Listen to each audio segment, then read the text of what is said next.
Saudações para quem nos acompanha em mais uma das nossas análises detalhadas. A nossa missão no encontro de hoje é explorar um material incrivelmente fascinante que chegou até a nossa mesa. E é um material denso, bastante rico em nuances. Com certeza, nós vamos mergulhar na transcrição integral de uma edição de fevereiro de 2026 de um programa de debates gringo chamado The Atheist Experience, ou A Experiência Ateísta. Para quem talvez não conheça o formato original, é um espaço totalmente focado em discussões filosóficas, teológicas, científicas. Sim, e o grande diferencial é que os anfitriões recebem ligações do público ao vivo. Sem filtro nenhum. Nenhum mesmo. O que vamos fazer aqui hoje é tentar extrair a essência desses debates. Exato. Nós vamos mapear as discussões sobre a origem da vida, a evolução da nossa bússola moral humana. E isso eu achei sensacional, os contextos históricos meio surpreendentes por trás de rituais antigos que moldaram civilizações inteiras.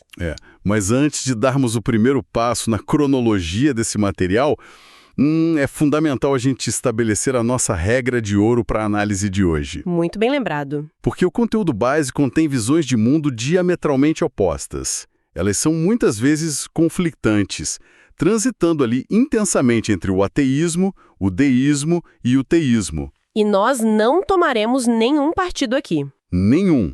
O nosso objetivo é estritamente intelectual e analítico. Vamos investigar como esses argumentos são construídos por todos os lados da mesa. A intenção é puramente nutrir o pensamento crítico de quem escuta a gente, né? Dissecando a estrutura das ideias, as evidências apresentadas, independentemente da origem de cada argumento. Certíssimo. Ok, vamos empacotar isso.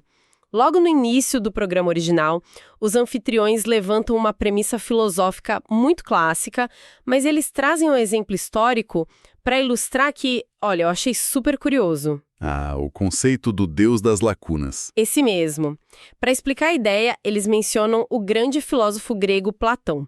Ele observava ímãs atraindo metais e imaginava que o magnetismo era causado por uma força invisível de natureza divina. Porque ele simplesmente não tinha o arcabouço científico da física moderna para entender o eletromagnetismo, né? Exatamente. Então a ideia de uma entidade divina preenchia perfeitamente essa lacuna do conhecimento dele. O que é fascinante aqui é observar a trajetória histórica dessa premissa ao longo dos milênios. O argumento apresentado no debate é que, à medida que o conhecimento humano se expande e a metodologia científica se aprimora, o espaço disponível para essa explicação divina inevitavelmente encolhe. Vai ficando cada vez menor. Sim, pensa bem. Antigamente, uma tempestade de raios era interpretada literalmente como a ira de um deus no topo de uma montanha. Jogando raios lá de cima. Exato. Hoje, a ciência explica a diferença de potencial elétrico nas nuvens. Uma infecção terrível, por exemplo, era vista como um castigo moral.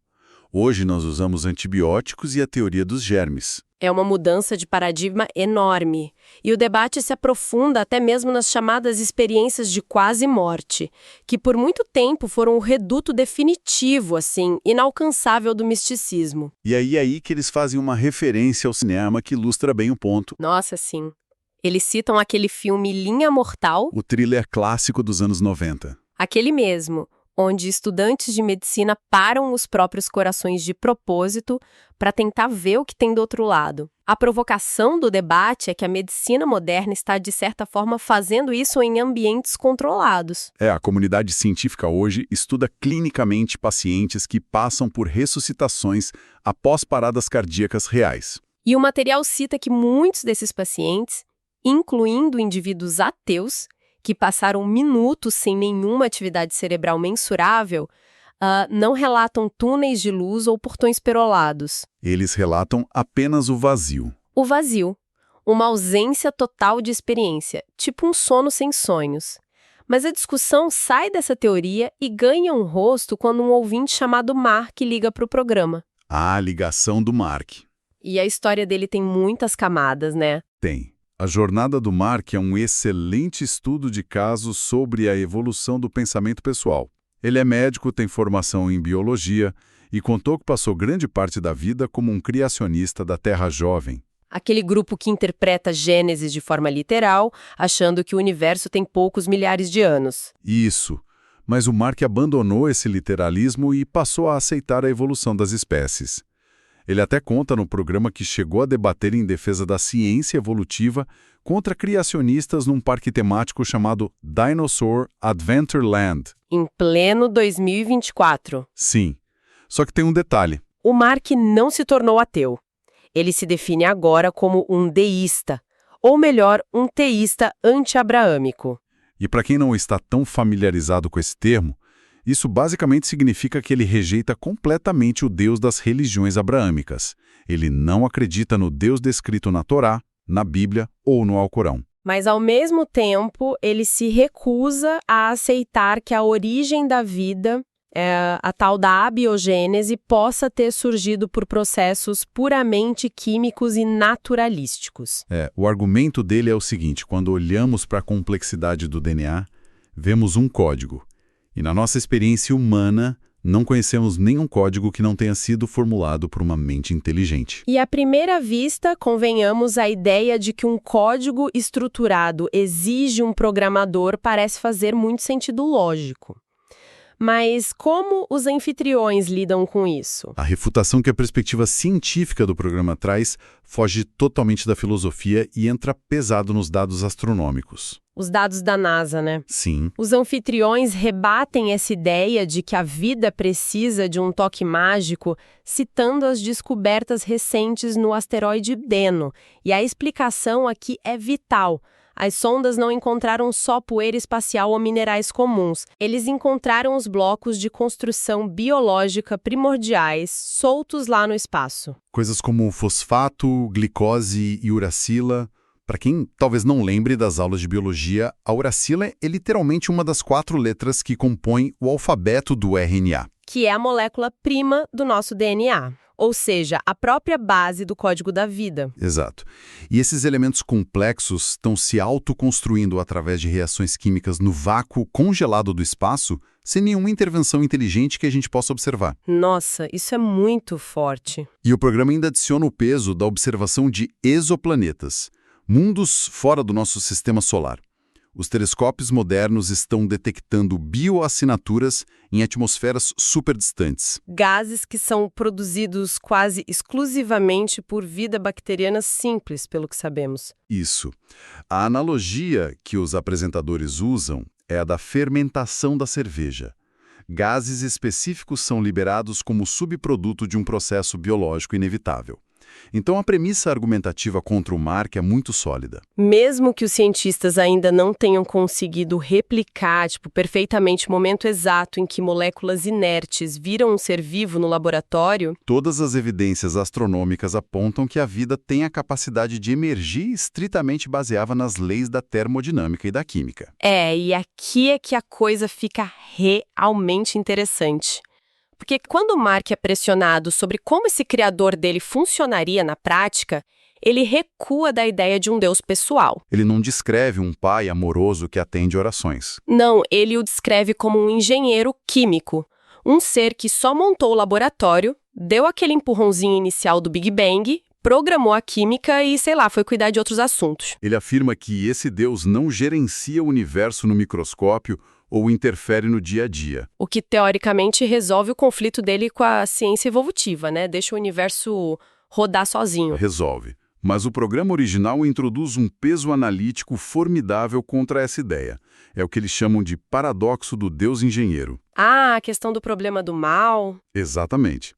Se assumirmos que esse arquiteto cósmico existe, e que o método que ele programou para gerar a diversidade biológica foi a evolução darwiniana, nós temos um problema filosófico inescapável. Porque a evolução é um processo cego, né? Inerentemente cego, pavimentado pela morte, pelo sofrimento, por mutações falhas, pela predação brutal e pela extinção em massa. É um sistema que opera à base de carnificina. E aí a pergunta que fica é como conciliar a imagem de um engenheiro inteligente e supostamente benevolente com o mal natural, desastres que aniquilam cidades, parasitas que causam dor horrível. A conclusão lógica apresentada no debate é que, Se um engenheiro projetou o sistema propositalmente com essas engrenagens de dor, ele seria incrivelmente incompetente no seu design. Ou pior, completamente indiferente ao sofrimento de suas criações. Exato. E para coroar esse segmento, um dos anfitriões introduz uma analogia que quebra o clima de tensão, mas traz uma lógica matemática implacável. O unicórnio doador de vida. Isso.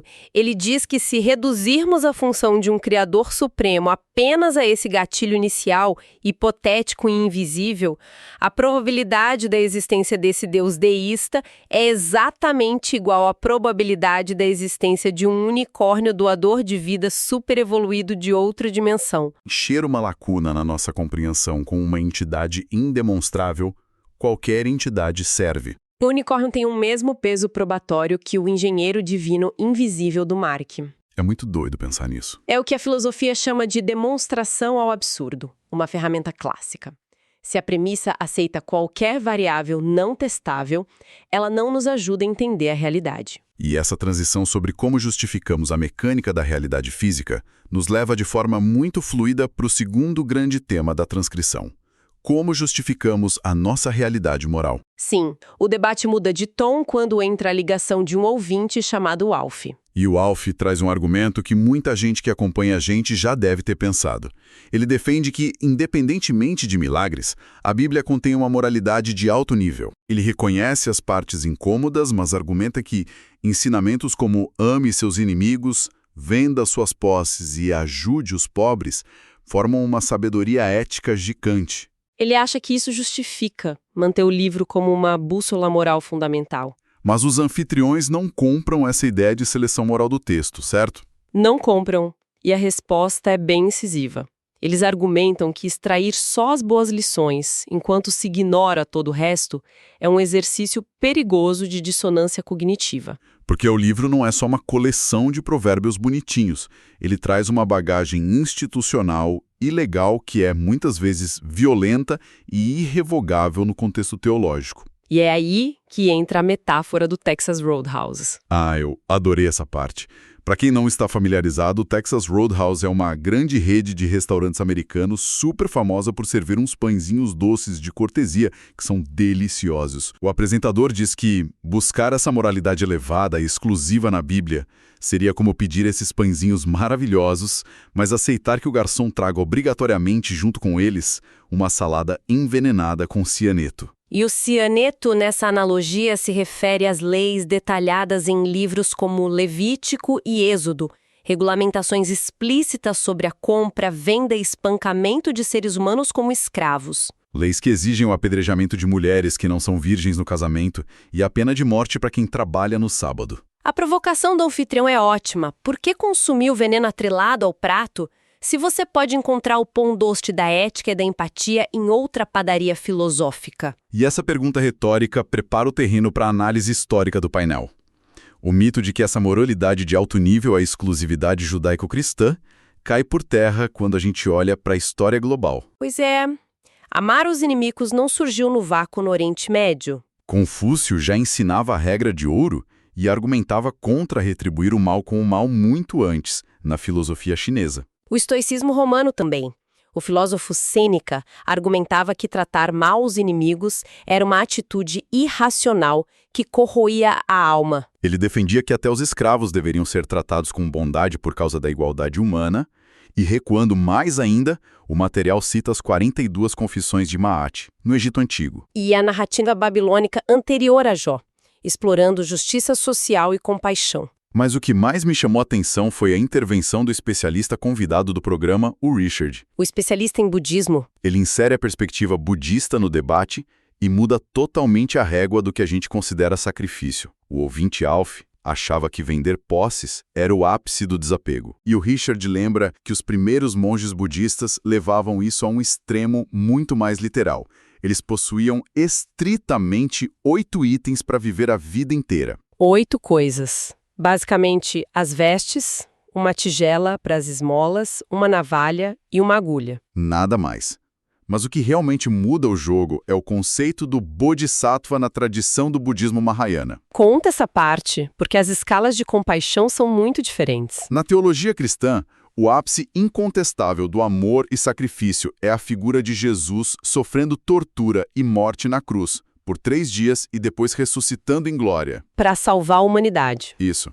Já o ideal do Bodhisattva descreve um ser que medita, sofre e atinge a iluminação absoluta. Ele está pronto para entrar no nirvana e acabar com o próprio sofrimento. Mas ele faz uma escolha. Ele faz a escolha consciente e dolorosa de adiar a própria iluminação eternamente. Ele escolhe continuar reencarnando no ciclo de sofrimento terreno até que absolutamente todos os seres vivos do universo sejam salvos primeiro. Desde o menor inseto até o pior criminoso. Em termos de escala conceitual de compaixão abnegada, abrir mão do paraíso pela eternidade supera dramaticamente a narrativa de um sacrifício temporário de um fim de semana. E como o ouvinte Alf reage a isso? Ele tenta argumentar que Jesus veio para descartar as partes cruéis do Antigo Testamento. O argumento do Jesus paz e amor, mas o anfitrião rebate isso usando o próprio evangelho. Se conectarmos isso a um panorama maior do estudo textual, o que fica evidente é o choque de realidade que a leitura não filtrada causa nas sensibilidades modernas. O anfitrião cita especificamente o capítulo 7 de Marcos. Os fariseus criticam os discípulos por não lavarem as mãos antes de comer, uma tradição de pureza humana. E a resposta documentada de Jesus não é abolir a velha lei dura de Moisés. Ele faz o oposto. Critica duramente os fariseus por abandonarem os mandamentos rigorosos de Deus em favor de tradições humanas mais brandas. E o exemplo que Jesus usa é chocante.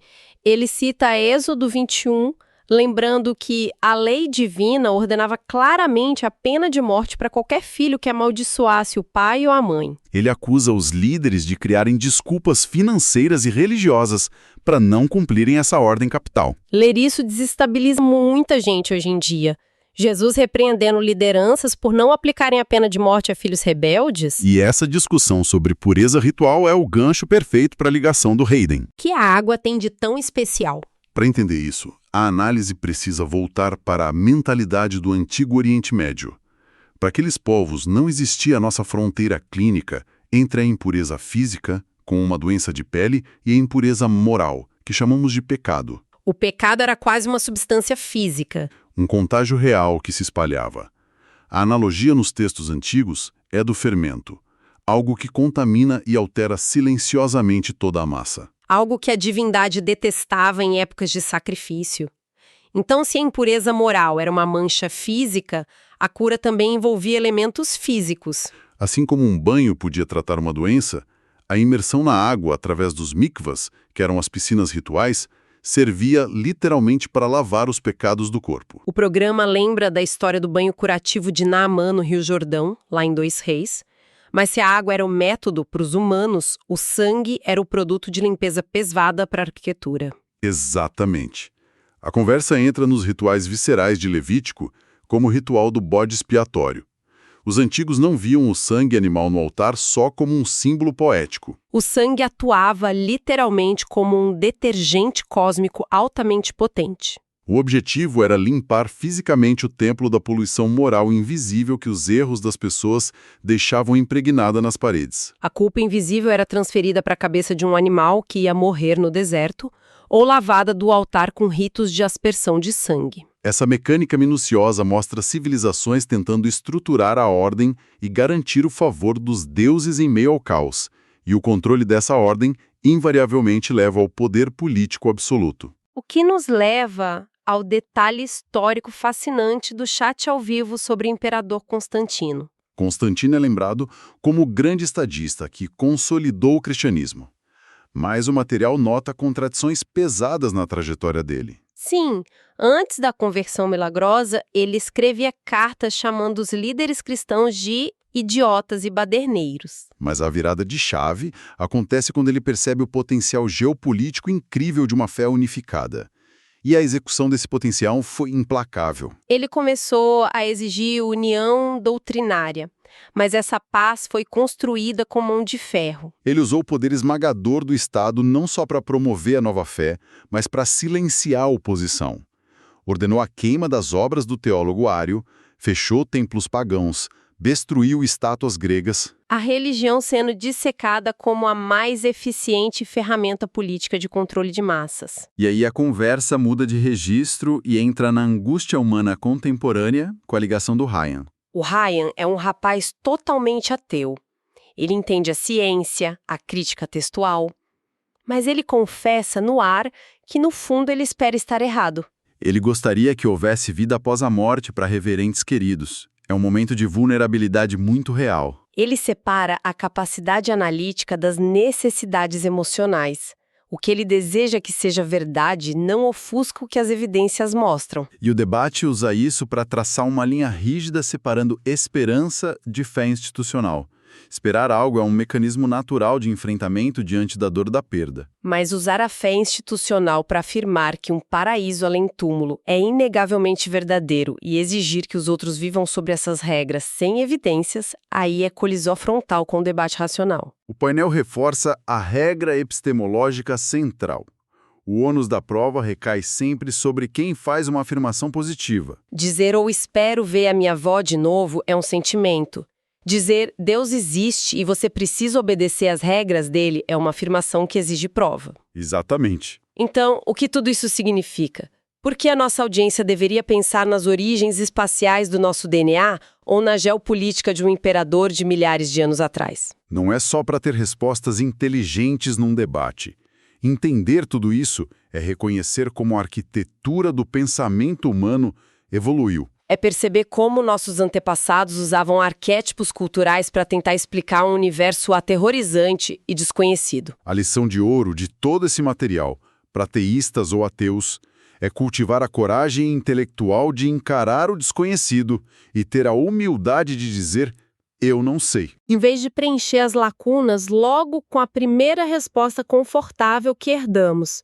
E se levanta uma questão importante para o nosso encerramento, pensando na teoria do unicórnio doador de vida do começo. A panspermia dirigida. A ideia de que a vida na Terra pode ter sido um projeto de feira de ciências abandonado por adolescentes alienígenas avançados de outra dimensão. Estatisticamente possível, dada a imensidão do tempo. Mas vamos virar o espelho para nós mesmos no futuro. Sim, imagina o avanço exponencial da nossa espécie. Se não nos destruirmos, é concebível que viajemos para outro sistema estelar e encontremos um planeta estéril. E se decidirmos semear propositalmente toneladas de uracila e glicose naqueles oceanos primitivos para forçar o início da vida? O que nós nos tornaríamos para a vida que emergir de lá? Os enormes e comporinos de louvor a nós. Seremos venerados como deuses onipotentes, quando na realidade fomos só um grupo de biólogos exaustos numa nave desgastada, fugindo de uma terra que nós mesmos arruinamos. A linha entre a divindade mágica e a ciência avançada lidando com sobrevivência biológica é incrivelmente tênue. Uma reflexão profunda para fechar. Um excelente e incômodo pensamento para o fim do dia. Agradecemos a cada um que nos ouviu e acompanhou esta exploração pelos labirintos da crença e da filosofia humana. Até o nosso próximo encontro.